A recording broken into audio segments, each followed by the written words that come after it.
This is the actual orbital strike cannon. Now, it is very slow moving, but it does automatically go to wherever your target destination is. Only took a few hours. So the first part of the build is this outside, as you can see here, and it's kind of designed after a satellite, and in most games, most of the orbital cannons are. Now, the outside, it all houses the one big balloon. Now, this one big balloon is the levitation for it. Now, at the start, as you can see, it was four chambers. Now the issue with 4 chambers, I realized, is that I just didn't want to automate it, so I actually ended up switching it to one big chamber since I used a symmetric tool for the whole thing, so it wouldn't tilt to the side, or at least as I thought. You'll see that later.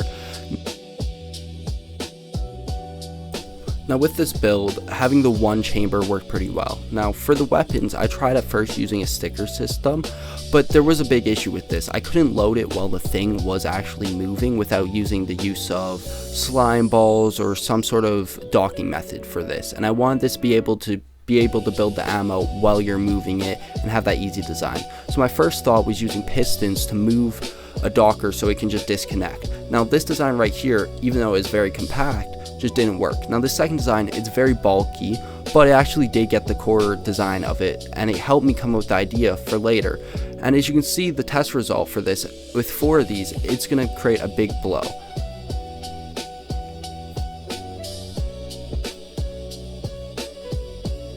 Now at first I did try to add that design into this small area, but just looking at it, there's no way I could have a piston coming off each side. So I started testing around a bit more with the exact dimensions.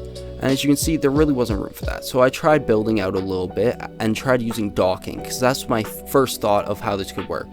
And right here's where I came up with the idea. If I just do it underneath, add a lever, boom, it just sticks onto it. So that was the idea, so I ran with it. So I added a little bit of a test demo for this, so I added a few explosives, and at the top I actually do have a timer system, as you will see in a little second, and this will allow them to all drop at different times.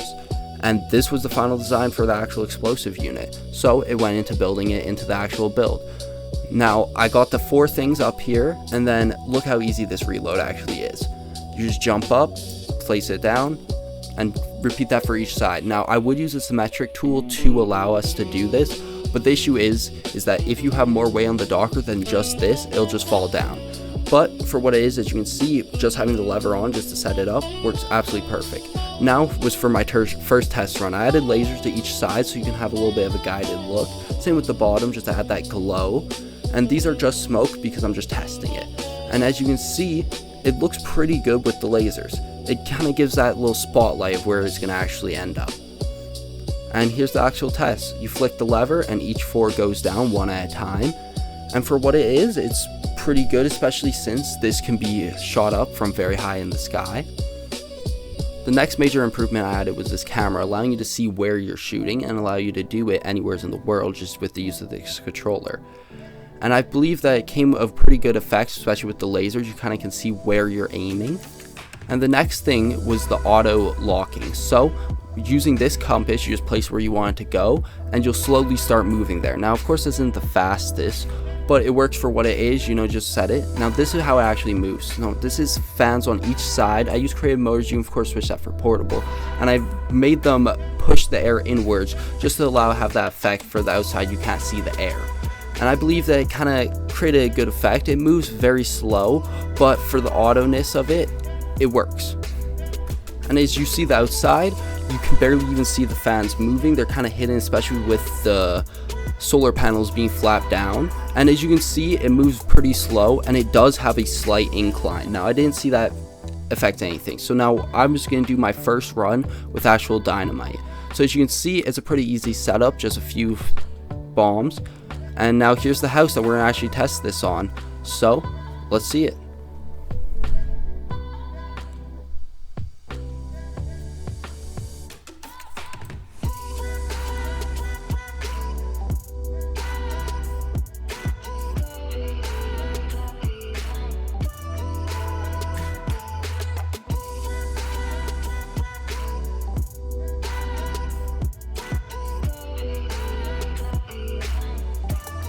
And this is the point where the game crashed.